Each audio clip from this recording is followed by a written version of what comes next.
Welcome to the GECA Podcast, powered by the Global Equity Crowdfunding Alliance.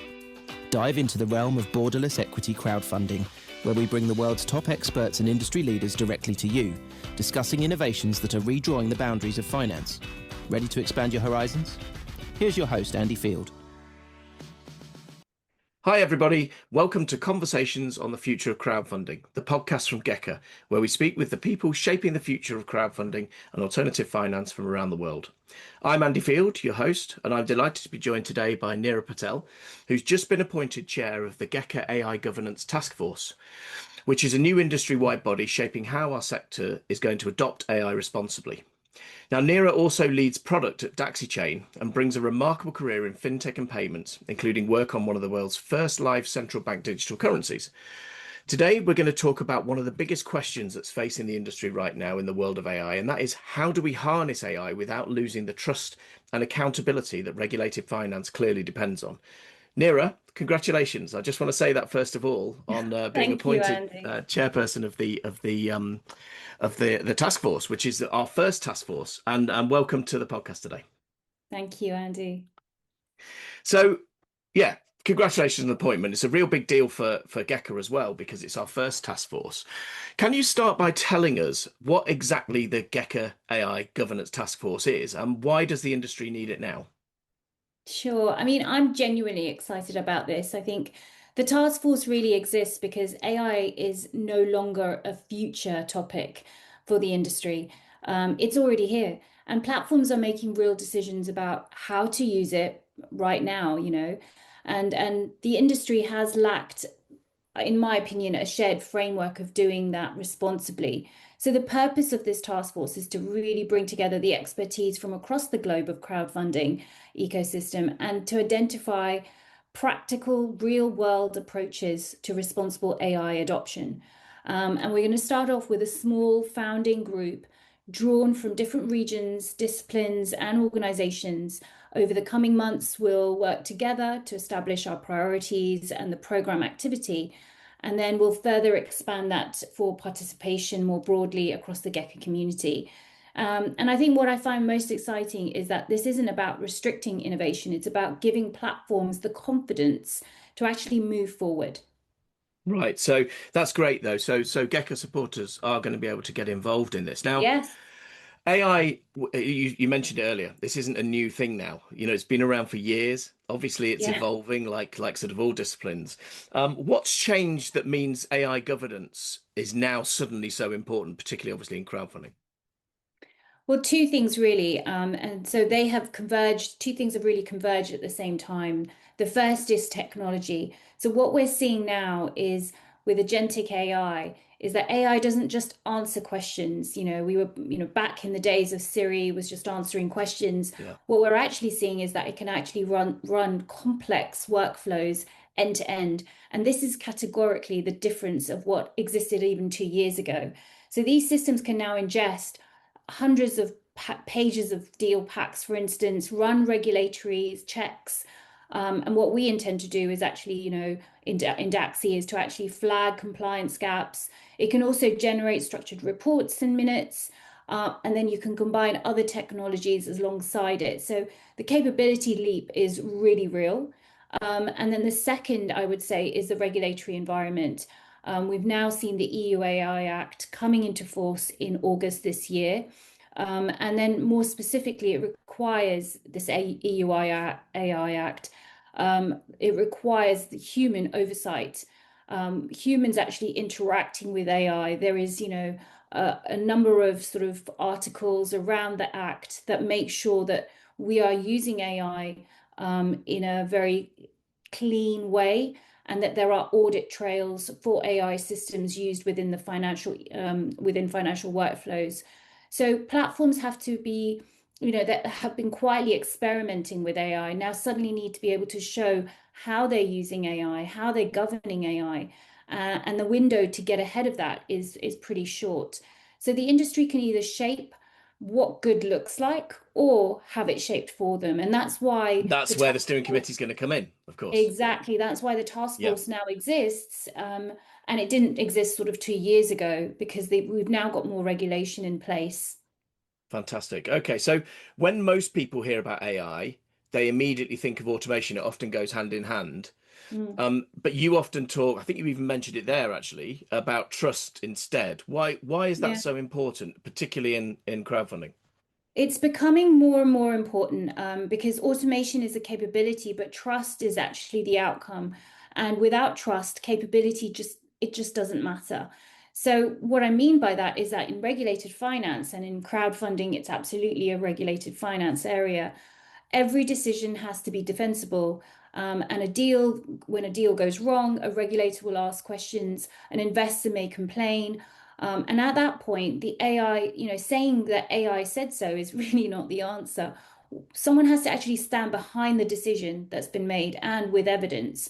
So the question I always start with isn't what can AI do? It is what would it take for a regulator or for a funder to trust the AI, what the AI has actually produced.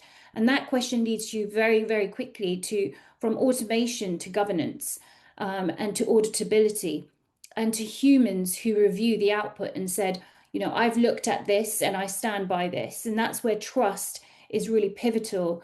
And automation is just how you build it efficiently, really, in my opinion. So all of these things that you've just spoken about there, you are going to be bringing into the conversations that the task force are going to be having about Yeah. how AI can be used responsibly in the industry and how it should be used responsibly. Yeah. Presumably then with the hope of then educating and talking to policymakers, regulators, and actually anybody else who benefits from the potential output of AI. So that means that AI is becoming, from my perspective, that sounds like it's becoming part of the core infrastructure. It's probably happening Yeah. already. Yes. So just moving on to where you feel, and just in your opinion, the industry actually needs it. Can you walk us through perhaps what happens today when a platform prepares a deal, for example, where Mhm. and just touch on, if you can, are there any bottlenecks, operational bottlenecks that happen? What are the biggest frustrations that compliance teams can face that potentially AI can help with? Yeah, I mean, today what happens is that, a deal pack comes in. So you've got your pitch deck, financials, term sheets, and, together with multiple other additional documents, depending on, whether you're in real estate or energy, etc. And then a compliance officer, well, and a deal manager will then evaluate those deal documents and they'll cross-reference them. And that can take days, it can take weeks, right? And then following that, a compliance officer or a legal team will then read through all of it. And it's all very, very manual and it's also repetitive as well. So they're checking, is everything here that needs to be here? Does it meet all the regulatory requirements under, say, ECSPR or FCA, Yeah. etc.? And are the financials consistent? Are there any red flags that they need to address? And is there information correct, or is there any missing information, etc.? And so you've got this back and forth going between, the platform as well as the founder. So a lot of this is manual. It's quite complex, and there is a large number of documents to actually manage as well to get us through to launch. Just that's to get to launch as well. And sometimes these are very complex depending on how big the deals are. You've even got like the ECSPR are now considering to raise the cap to 12 million euros. So if you're going to have a much higher cap, then those projects that come in are only going to get more and more complex. And where I think, can come in is actually help with those bottlenecks of time, cost, by evaluating those deals much faster, being able to do the cross-reference across all of those documents and be able to give you assistance, recommendations, be able to cite legal frameworks, and be able to give you that information very, very quickly. So you're able to action and actually tackle those, say, red flag areas much, much more quickly. And in turn, what that means is that the deal is prepped more robustly before it gets to your legal teams, thereby reducing the time of your legal teams, the complexity that they have to spend time looking through everything. And that helps you reduce your costs on not just your deal manager team, but also your legal teams as well. And it hopefully will allow you to move the deal to launch much more faster, which only means that your investors gain a much wider variety of deals that they can select from. So you're actually being able to A, move the deal faster to launch, but B, maybe even handle more deals, which means ultimately greater revenue growth, variety, as I mentioned, to investors. And all of these are just net positives, right, at the end of the day. And So, you've used an example there of just one area that AI could be applied, which is obviously in the, and I'm assuming that's because that's what you're working on at the moment with your day job, yeah. working on help, implementing an AI solution for the sort of the compliance process and due diligence processes. And I suppose that's just one of the applications. Smaller Mm. platforms will often have limited resources across the realm of sort of areas that they have to cover. Do you think AI is going to change the economics of that? Can it make it more efficient, not just in that process, but in, some of the marketing processes, perhaps, and Yeah. and all of the day-to-day activities that platforms have to sort of go through in their operational side of things? Yeah, it actually, we've talked to a lot of platforms, and I think where it can also add is that you mentioned marketing. So marketing is a huge cost for many platforms. So it can help on the marketing process, make sure that the deal is sort of not just meeting compliance, but is kind of being looked at from a sales perspective. Like you're pointing out to investors the critical pieces of information that will kind of Hmm. grab their attention. So I think it helps with the marketing. Other areas are sort of on historic data, so looking Yeah, at the deals that you've had in the past and and evaluating analyzing, I what suppose. Yeah, and analyzing what's made them successful, what didn't make them successful. And that helps you think about the criteria as an yeah, definitely. organization of how you're going to do deal selection, right? So you can evaluate your historical information. And I think So it also actually, helps that with, what you're saying there is the MI that the platforms get could be also greatly increased yeah, by using AI in an optimal way, which would make yeah, things more 100%. efficient ongoing. Yeah, that's really interesting. Yeah, because you'll have like say a large selection of deals or founders that are coming to you with these deals, and you will have probably criterias or quality checks you do at your platform before you take on a deal. But AI could even help in that process, Yeah. right? It could predict what is likely to happen, whether it's going to be successful. Mhm. And that only helps your whole, in terms of your growth and revenue. You're able to hedge your bets better, essentially.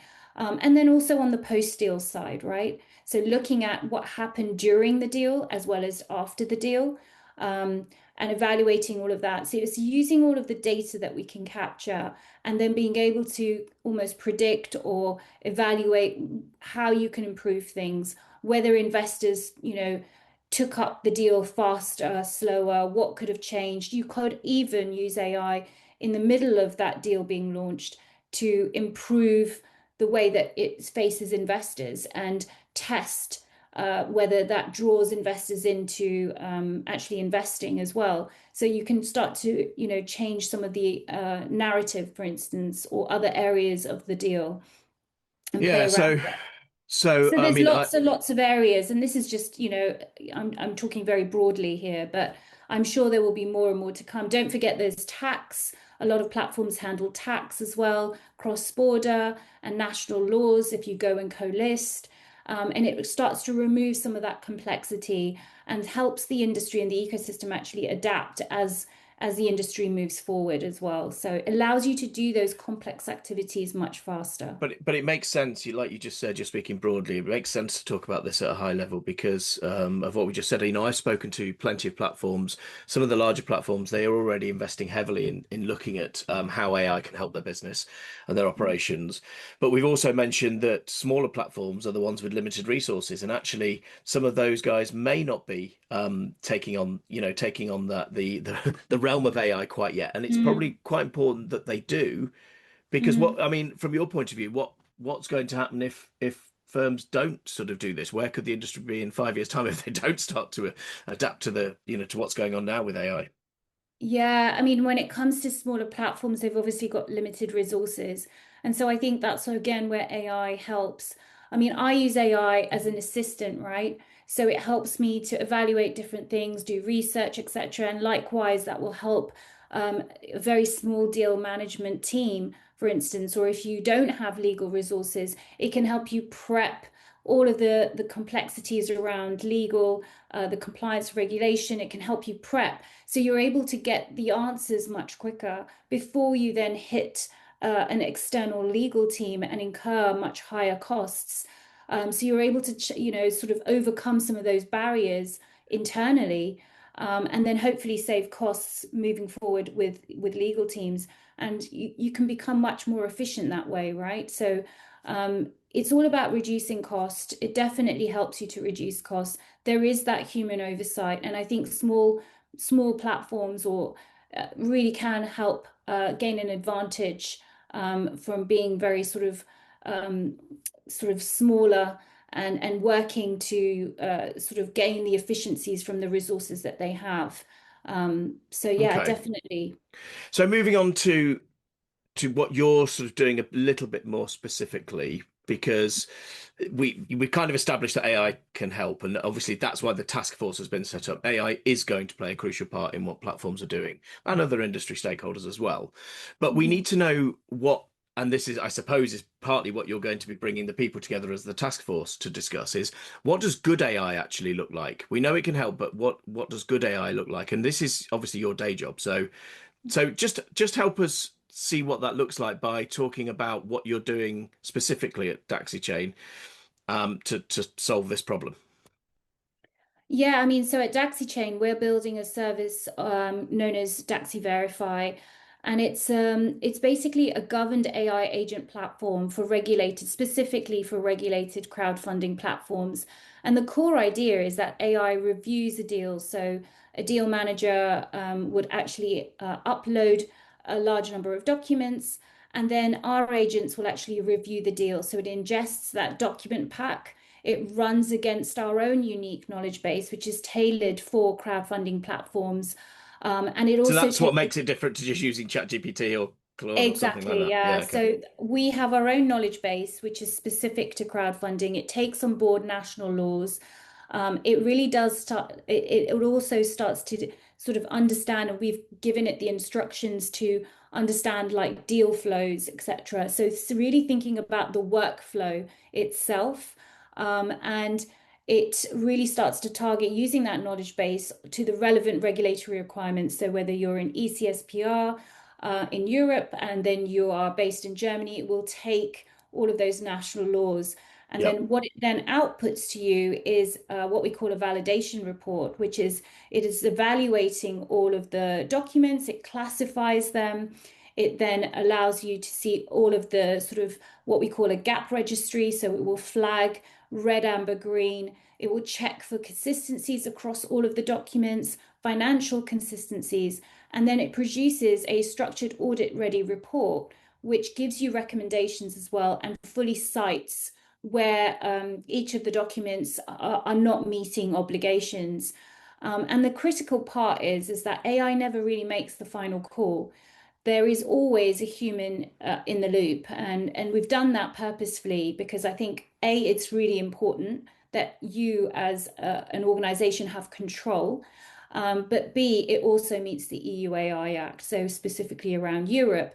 And these humans can check the deal. So in other words, your teams, your compliance officers, and they have the ability to review the output and then amend or add missing information if that's what's come up, address any concerns with founding companies, and then be able to then re-upload and re-establish that process. So, it's a cyclical process. And there's no suggestion here of the AI sort of replacing the human compliance officer, for example, because No. it's all right. I go out and I'll use ChatGPT to, I don't know, help plan my daughter's birthday party or something along those lines. But when Yeah, people hear about AI and compliance, people start to get a bit nervous. And you yeah. mentioned about the importance of the humans staying in control, but that's not just. I know that's you mentioned that it's part of the EU AI Act that Mm. happens in financial services. But how do you make sure a human stays in control of it all?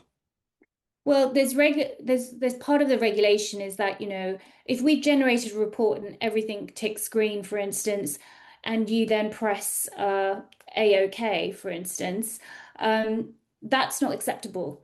There has to be a sort of a time period built within the structure that and ensures that you have reviewed the content and the output.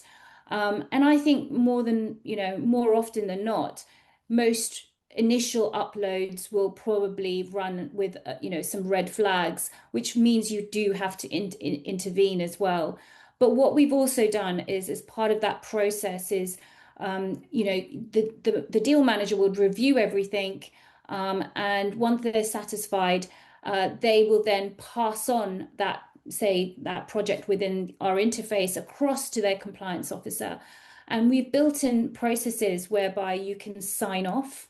So essentially, it shows and date stamps who and when that deal was approved, at that given point in time, and who by. And so we will actually enable sign-offs. So a sign-off from your deal manager, maybe the head of the deals team, your compliance officer, and all of those sign-offs will then be packaged up alongside all of the documents. And we call this Signet. So it's effectively like a trust layer. And so what Signet does, it will package it all up, hash this, and then we place it onto the blockchain so that it is highly immutable. And that's the whole purpose of it. So by hashing it, it's cryptographically hashed. And what does hashing mean? Sorry, Neera, just for people who don't understand. So it's basically a mathematical code, so that Yep. if anyone decides, so once you've hashed it and we've packaged it and placed it on the blockchain, if you want to then open any of those documents just to review, we then rehash it. And so you've always got an audit trail around how everything that's been done, you can evidence see. Yeah, okay. Yeah. Yeah. So if you then amend it, if you upload new documents, for instance, if you've got post-deal information and then you want to add it, all of that information can then be hashed, and you'll see a trail of how that hash and who interrogated that, who accessed the data. And then what we've done, what we'll want to do is in the future is be able to then easily enable you to access that package, so you can give that to regulators, to funders, if you're co-listing deals, you're able to then share all of the decisions that have been made together with the AI, the decisions that have been made around that deal, and the due diligence that you've done around the deal, so they can see exactly what steps you've taken and what decisions you've made. So the audit trail then, in that respect, I mean, just go into that a little bit more. If regulators or others, it could be funders, I think you mentioned, that they ask, what's happened during the sign-off process for this, that's shown, but also, they will know that you've used AI as part of this. Will they be able to see why AI reached the conclusion that it's reached, and then who signed that off? So literally everything about that preparation of that deal is stored away and shareable and completely transparent, is what you're saying, because of the blockchain. Yeah. So that is exactly that. Yeah. So our agents will cite any regulation, for instance, where it hadn't met regulation, or what you did following that recommendation. So it will cite all of that so that a regulator can see that this document has passed and has met, say, Article XYZ, and you as a regulator are able to see exactly the decisions that were made to rectify that, and ensure that that was rectified prior to being published. And so that all of that information is locked and hashed, and then they can see whether anyone had improved it, added to it, etc. So they're able to see all the decisions made around the documents, any amendments made around the documents. You can have it any which way you want. The point is that you can have a historic trail around how AI was used and around who signed it off, which I think is absolutely critical. Often platforms will just save things on their OneDrive, for instance, and you don't know if someone's adjusted that document and what they adjusted and when they adjusted it. That's what we will capture as part of Signet. Okay. So I guess what you've outlined there is an example of the difference between AI that kind of does a job in an impressive way, and also AI that stands up to scrutiny. So, there will be lots of people potentially wanting to look at this chain, this audit trail, and that's AI you can trust, is what you're saying. You mentioned, exactly. yeah, okay. Yeah. Good. Great. Okay. So let's move back on to the task force, right? This is a big job you've got on your hands here. So well done for taking it on. What does success, how are you going to judge the success of the task force? What do you think? How do you feel that looks like? I know it's a really difficult question because this is, we're Yeah. right at the beginning of the journey with this. Yeah, and that I think that's the point. We are at the beginning of the journey. So I mean, GECA is all about bringing stakeholders from across the globe to learn and share their experiences. And the Yeah, AI task force can bring all of these stakeholders together to discuss how AI can actually influence the crowdfunding sector to power and advance the ecosystem. And we are at that early stage. So, a key part of the task force is that we want to create impact globally. And I think that's where I'm coming from. I want to be able to uncover what the industry actually needs to continue to promote innovation, to continue to raise capital more easily, and become more efficient and effective and help everybody within the ecosystem of crowdfunding. And I think part of the task force is to be able to take that information around how we use AI so that we can help inform regulators. We want regulators to really understand that, I think a lot of times people believe that regulation actually restricts innovation and growth. And it's always been a challenge that regulators face, but the task force can provide them with evidence of how we think as an industry we can help grow the industry, and then help inform regulators when they're making those decisions, how they can enforce various protocols that they need us to adhere to, and be more mindful. Because otherwise, you're not helping to promote the growth of the industry. So I sure. think that's one big part that I think would be, if we can achieve it, would be very successful, is to work more closely with regulators before they impart decisions to us. So once the task force is established and has worked out the sort of specific objectives, and had those discussions, you will also be generating output and generating and also looking to further sort of relationships with policymakers and regulators and share Mhm. your findings with these people. So that actually these discussions aren't just discussions, they actually will end up making a difference. I think so, yeah. And I think, the only way to do that is collaboration, right? And it's Well, not my just next question was collaborate. going to be, my next question was actually going to be, why is the collaboration? You mentioned, obviously, with GECA having representation all across the globe, you're going to be taking advantage of that in your task force. So why is that so important that we do have that collaboration? I think it's really important that we have this collaboration, because if every platform has their own approach to AI governance independently, you'll end up with sort of 40, 50 different approaches, and none Yeah. of which the regulators can kind of see quite clearly, and cross-border partnerships that, that they'll get confused as well. So I think if we're able to sort of input and inform, maybe even some form of standards, if that's where it kind of ends up, how AI can be used across borders. This is where I think the task force can help influence the direction of the industry. And frankly, I think there's no single organization that has all the answers, and it's very hard to control an ecosystem such as crowdfunding. So the task force sort of brings people together. It's not just EU specific, and it's not also equity specific. So just going back to GECA's term, which is Sure. equity, global equity crowdfunding. Um, it's Well, about it is. looking I at. would. I would point out. Sorry. You're absolutely right. That is exactly. I mean, GECA itself stands for Global Equity Crowdfunding Alliance. So it's not. But we are opening GECA out now that we've got far more people involved from other areas Yeah. of crowdfunding, debt, real estate. So because a lot of the issues that we're uncovering and talking about with GECA actually apply across the realm. So you're absolutely right to mention the fact that Mm. although this is, it isn't just equity here we're talking about. No, no, and I think that's a really important part. We're talking to people within the US, Europe, other sort of markets as well, and across all instruments, right? You've got peer-to-peer lending, equity, you've got Yeah. bonds, etc. And we want to bring everyone together, because that's how we'll understand how AI will help power the ecosystem. That's really the essence of how can such an important technology, how can we use it to our advantage? But at the same time, understand sort of the pitfalls of AI as well. And there are pitfalls, right? So it's very important for us as an organization or as a collective or task force to understand the pros and the cons, how we overcome that, and then be able to think about how it relates to each region. So, Europe has a huge amount in peer-to-peer, percentage-wise in terms of instruments on peer-to-peer, whereas the US is not so peer-to-peer focused.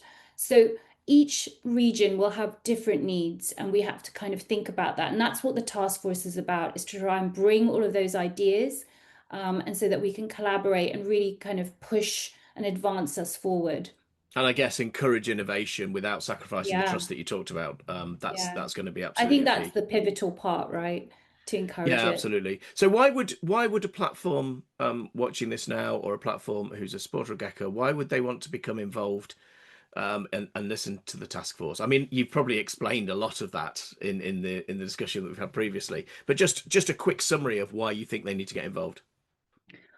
I think they can get involved. I think they need to get involved because there are, a lot of people are just using ChatGPT, Claude, etc. Great models. They are great models. Um, there's a lot around hallucination. And hallucination is really that, the more you start to plug into a model, it starts to change the way it outputs information to you. Yeah. So that it It kind of tries to feels like please you.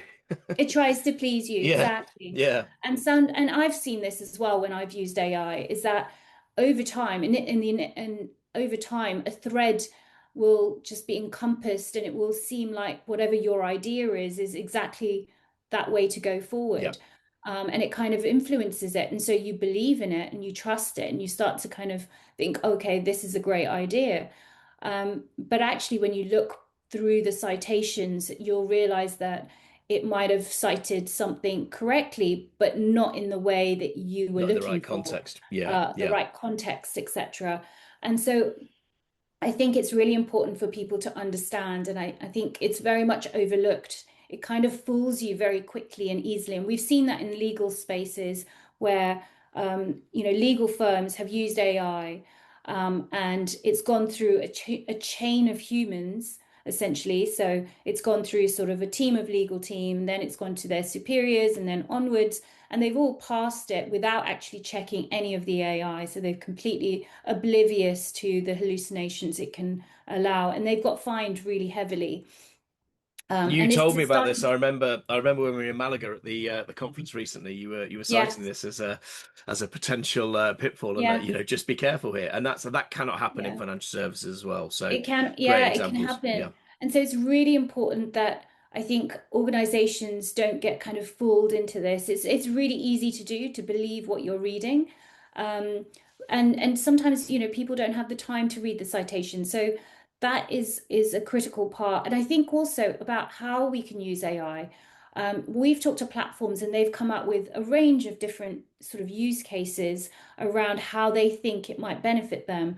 And so it's about sharing ideas so that we can actually understand the spaces that can add the greatest value to your organization. So whether that be moving a deal through the funnel quicker, or it might be pre or historic deal analysis, all of these different parts are value that you can add and learn from. So your teams are better experienced, they're better able to kind of find the right deals that will generate the greatest revenue for you and meet like sort of investors' demands as well. So I think it's about learning as much as you can about people's experience with it, what are the pros and cons, and then how can you benefit, and just sharing ideas. So I think it's a And great way for you to learn. okay, yeah, and that will certainly be the message to all of our supporters, is that when we do put the call out there, get involved as much as possible. I mean, so look, we've got about 2 or 3 minutes left, so we're really pushed for Mm. time now. But I'm going to ask you two very quick questions. First of all, what does the crowdfunding funding industry look like in relation to this 5 years from today? Just 1 minute on that. I think crowdfunding, I mean, it's been around for sort of 20 plus years, but it's a great way for economies to really encourage entrepreneurship and continue to innovate globally. I expect that platforms are able to then raise capital from a global investor community. So not just domestically. I think that's where it's headed. Yeah. and for there to be a wider range of deals than we have today. And it just becomes more slicker, transparent. I think investors maybe have package deals. Yeah. So a little bit like, you have portfolios with, Mhm. various investment firms. Maybe that's where it will go in the future. So Interesting. And a lot more AI slick can and only help with transparent. that. AI can only help with that. Exactly, yeah. Okay, so just to finish off, what's the one message, I always ask this, that you'd like every crowdfunding platform to take away from today's discussion? 1 minute. One message. Yeah. Oh gosh. Is it get involved? Just get involved, because I know a lot Yeah, are. So, yeah. I think the one message I would say is that trust is not the enemy of speed. Platforms that have governed their AI well will move faster yeah, and further than those that haven't. So that's where I'd go, is that trust is not the enemy of speed. It can only help you enhance your credibility and access markets. yeah, fantastic. And that trust is absolutely crucial in everything that we're going to be discussing from an AI perspective. So, Neera, thank you very much. That was a brilliant conversation. We have run out of time, as I suggested a couple of minutes ago. I guess to summarize, it's kind of what you've been saying here is that technology changes the industries, and it's the trust that transforms them. And AI, if we're going to be having AI and utilizing AI, we have to have that trust, we have to have the credibility, and we have to have that auditability as well, so that anybody can check anything. Because keeping that human in the loop is really, really important. And the scrutiny is going to be there. Because of all the things that we've talked about, and hopefully the task force can come together and bring about some recommendations to make that happen. To our listeners, thank you for tuning in. If you care about what this industry is doing and where it's going and how we govern the technology shaping, keep an eye on the GECA AI Governance Taskforce, because there's a lot coming, and Neera will be more than happy to speak to you. And it's conversations like this that are exactly why GECA exists, to bring together diverse global perspectives, challenge fragmented thinking, and help us shape a more connected and inclusive equity crowdfunding, not just equity crowdfunding, but crowdfunding ecosystem. Stay with us for future episodes as we continue to explore the people, policies, and platforms that are unlocking crowdfunding without borders. Don't forget to follow us for more conversations with the people shaping the future of equity crowdfunding, and visit thegeca.org to learn more about our mission, our growing global supporter base, and how you can get involved. Thanks again, Neera. It's a fantastic conversation, and we'll see you all Thank soon. you.